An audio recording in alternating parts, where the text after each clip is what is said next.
لیلۃ القدر میں یہ دعا پڑھنا مسنون ہے، یعنی خاص طور پر ہر رات نمازوں کے درمیانی وقفے میں اٹھتے بیٹھتے کثرت سے یہ دعا پڑھے۔ عن عائشہ رضی اللہ عنہا قالت قلت یا رسول اللہ صلی اللہ علیہ وسلم ارأیت ان علمت ای لیلۃ لیلۃ القدر ما اقول فیہا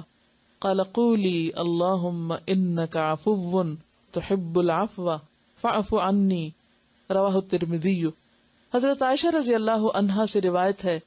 میں نے پوچھا یا رسول اللہ صلی اللہ علیہ وسلم اگر میں شب قدر پالوں تو کون سی دعا پڑھوں؟ نبی اکرم صلی اللہ علیہ وسلم نے فرمایا کہو یا اللہ تو معاف فرمانے والا ہے، معاف کرنا پسند کرتا ہے، لہٰذا مجھے معاف فرما۔ اسے ترمذی نے روایت کیا ہے۔ اور اس میں آپ دیکھیے کہ جیسے افضل ترین عبادت اگرچہ لمبی نماز ہے یا پھر یہ کہ باجماعت تراویح ہے، لیکن بعض اوقات ایسا ہوتا ہے انسان تھک بھی جاتا ہے، یعنی کہ کھڑے ہو کے آپ نے طویل نماز پڑھی، پھر آپ بیٹھ گئے، بیٹھ کے کیا پڑھیں،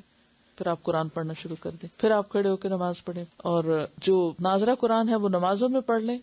اور بیٹھنے کے وقفے میں ترجمے کے ساتھ دہرا لیں، حق تلاوت ہی کریں،